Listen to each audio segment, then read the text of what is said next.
Okay, here's issue 6 of G.I. Joe, Real American Hero. And this is probably my favorite cover so far in the series. It's a picture of Cobra Commander's helmet with G.I. Joe and the October Guard on opposite halves of the reflection on the faceplate, which I think is a really cool composition. This is the first appearance of G.I. Joe's Russian alter ego, the October Guard. This is their first appearance in the series. And it's one of the only appearances I think they make in the series. One of the few appearances I think that they make in the series. But anyway, this is their first appearance, and I think they're pretty cool. I've always kind of enjoyed the October Guard. I thought they were cool in the G.I. Joe cartoon, and just the fact that, you know, they put a Russian counterpart to G.I. Joe like in the series, I think that was pretty cool.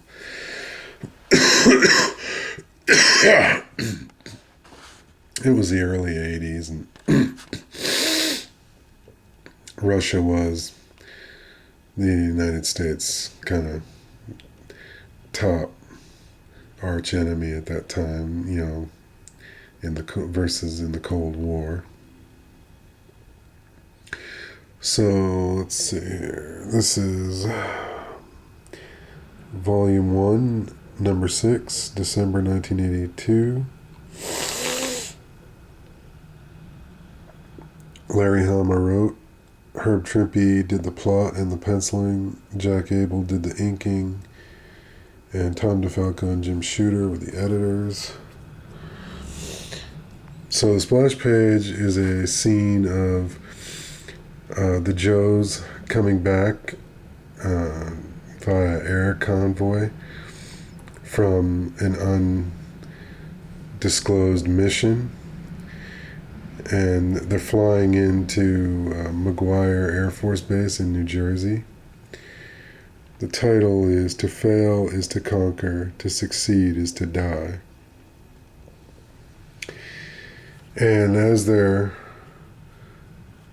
flying back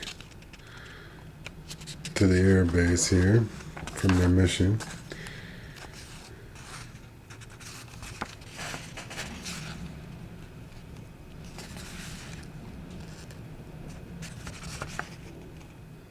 here they are disembarking from their cargo plane, and here they're driving back to Fort Wadsworth, Staten Island, where the G.I. Joe undercover base is.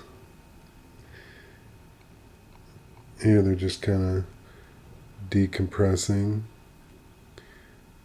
swapping war stories.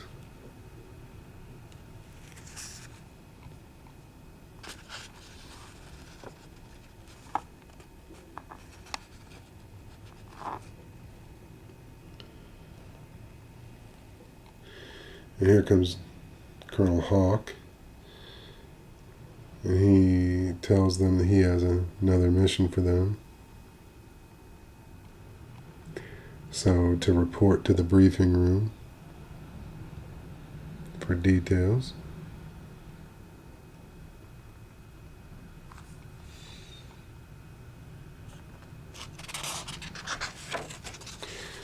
So he tells them about a Russian spy plane that has been running test missions over Afghanistan, crash landed in the Kush Hindu mountain region of Afghanistan.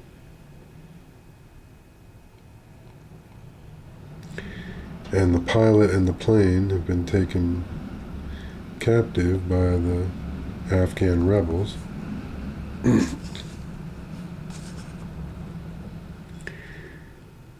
So G.I. Joe's mission is to go over there and meet with their CIA liaison, who's already worked out a deal with the Afghan rebel tribe to release the spy plane to the U.S. government in exchange for probably money. I don't think it really says what was exchanged, but I'm assuming it's money.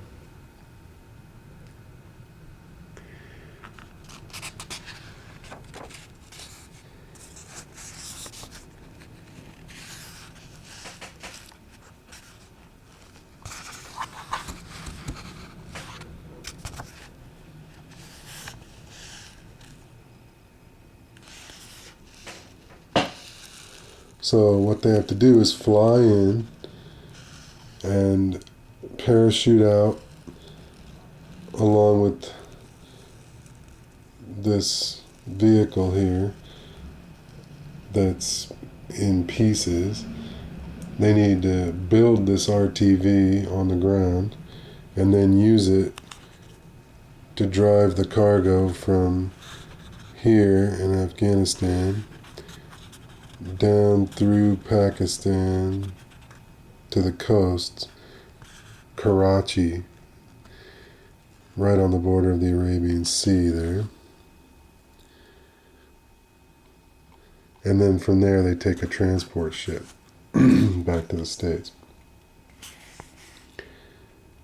So Hawk asks for volunteers.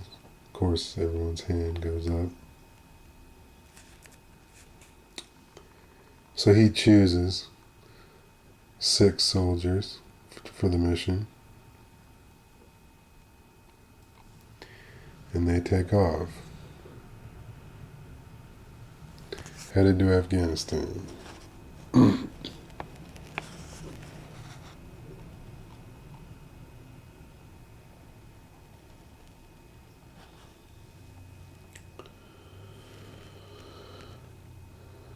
Now here, someone appears to be radioing Cobra Central and anonymously tipping them off to the Joe's movements. And we're wondering, uh-oh, this is the first kind of confusing moment where we're wondering are all the Joes as committed and honest as they seem?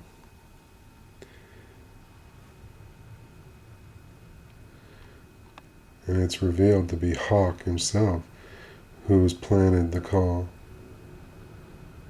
to Cobra Central and tipped them off about the details of the Joe's mission.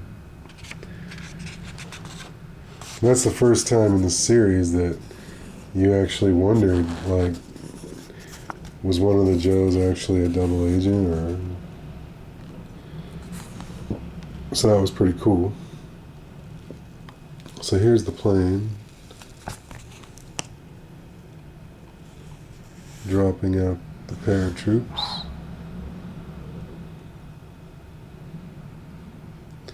They all land safely.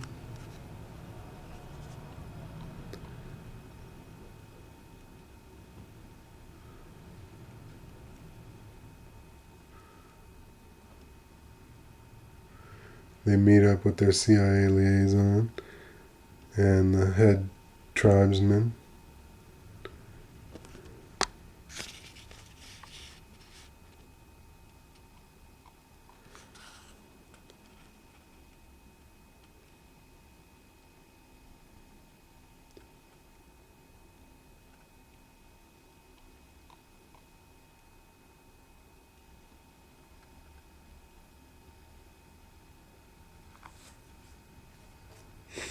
So as they start unpacking their gear, the head tribesman takes Stalker to look at the spy plane, which they've supposedly already assembled or disassembled and put into a shipping container for them. It's ready to go. They had hidden it in a cave nearby.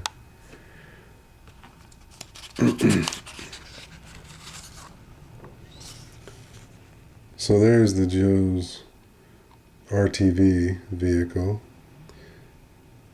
taken out of all of its different containers. Now the Joes begin the task of assembling it together.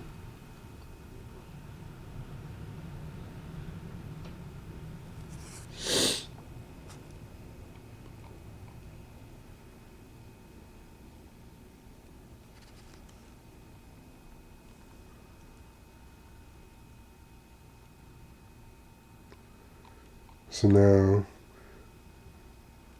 they start using the crane that's on the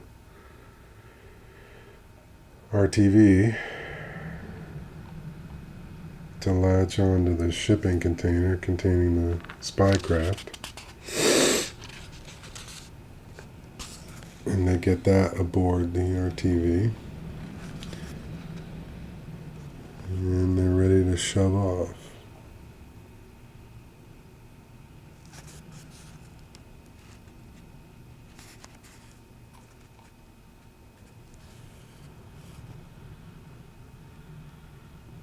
So here they are, rolling across the desert.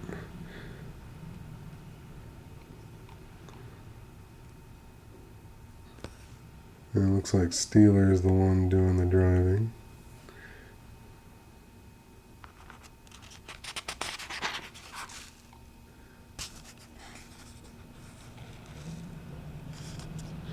And now Steeler checks in with the other members of the team.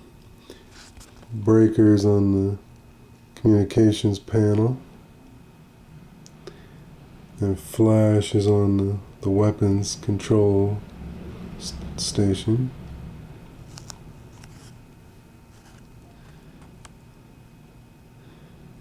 Scarlet is on the navigation controls doing the mapping duties.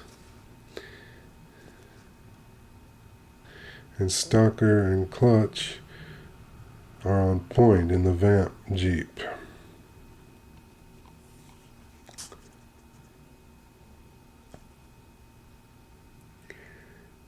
And as they continue to ride across the desert, some other forms appear in the mountains, look like they're spotting them.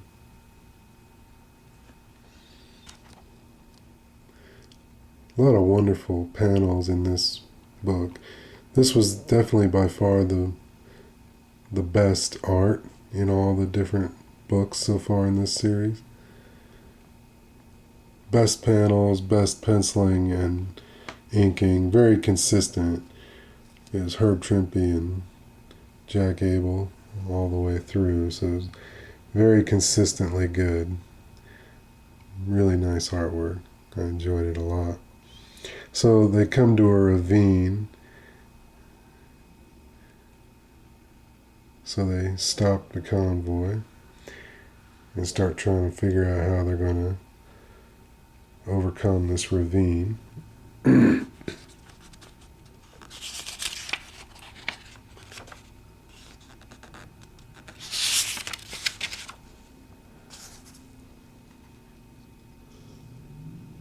then they start taking fire.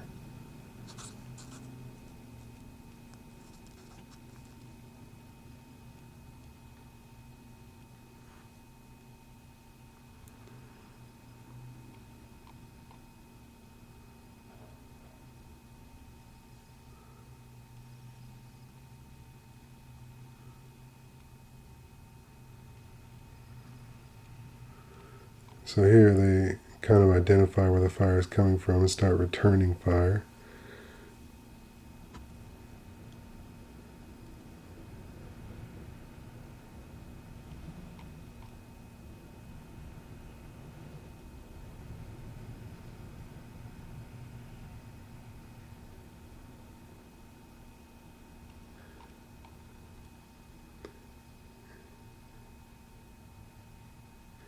So then Steeler decides to just pick up the Vamp and drive the RTV over the ravine.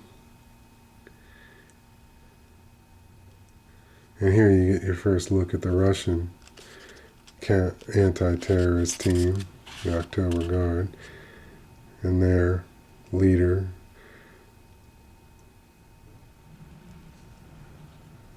Colonel Brekov.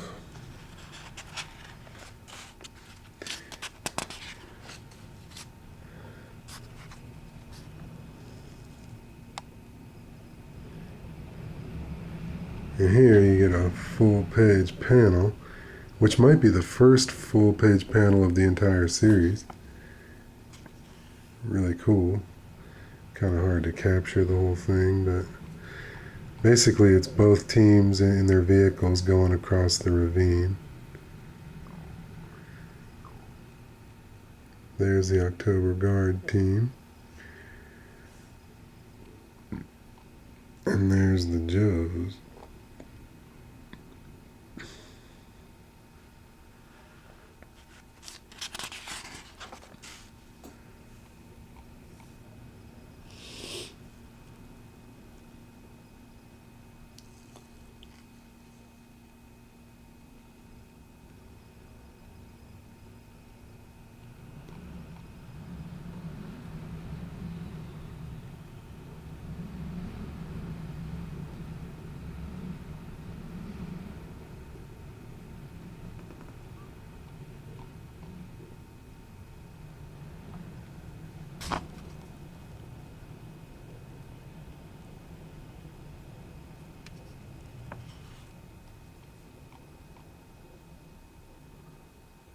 So they're just engaged in a firefight here.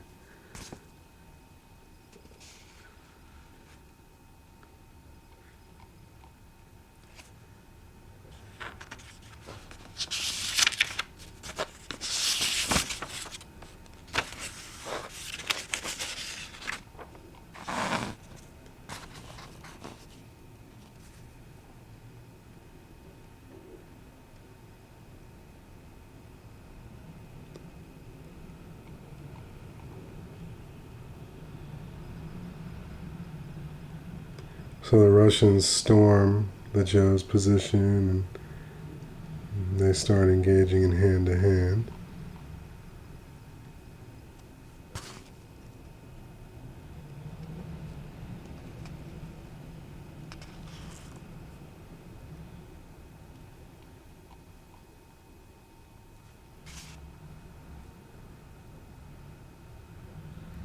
Then they realize that there's something coming up behind them.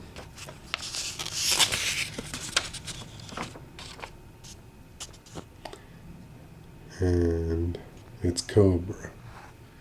Cobra has closed in on their position.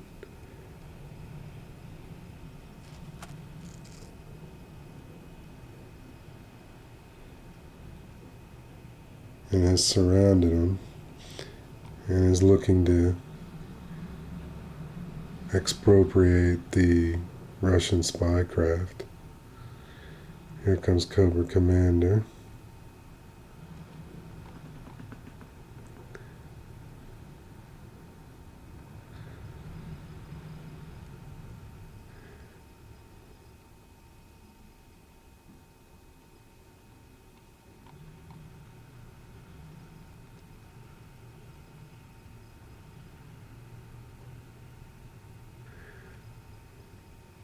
And so they force the Joes and the October Guard to surrender. That's the end of the story for this issue.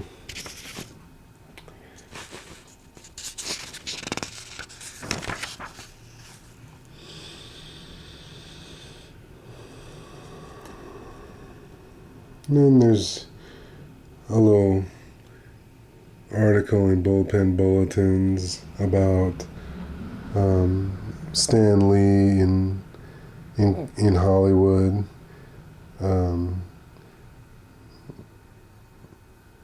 You know, in the beginning of these different Marvel cartoons, like Spider-Man and His Amazing Friends, and the Incredible Hulk. This is saying that, you know, Spider-Man and His Amazing Friends is a hit, and they're going to add a half-hour show, the Incredible Hulk, starting like, you know, that season. So it's just kind of interesting little articles about some of the Marvel cartoons in the 80s that were being done through Marvel Studios, Marvel Productions, and stuff like that. And there is no letter page in this one, so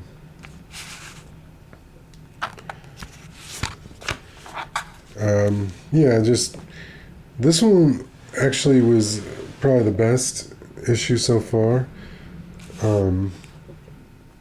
It's the first issue that didn't start and end in the same issue.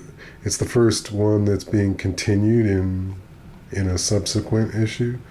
So I thought that was cool. That showed that they're starting to create a little bit more complex story arcs, you know, and not just like the self-contained stories like one and done. So it's a good sign for the series that they're starting to flesh out stories a little more. So we'll see how far that goes. But as far as the art, you know, the writing has been good all the way. But as far as the art, it was the first time that I think Herb Trimpe and Jack Abel did an entire issue together. And so it was definitely the best looking book of the series so far. So yeah, this story will be continued in number 7.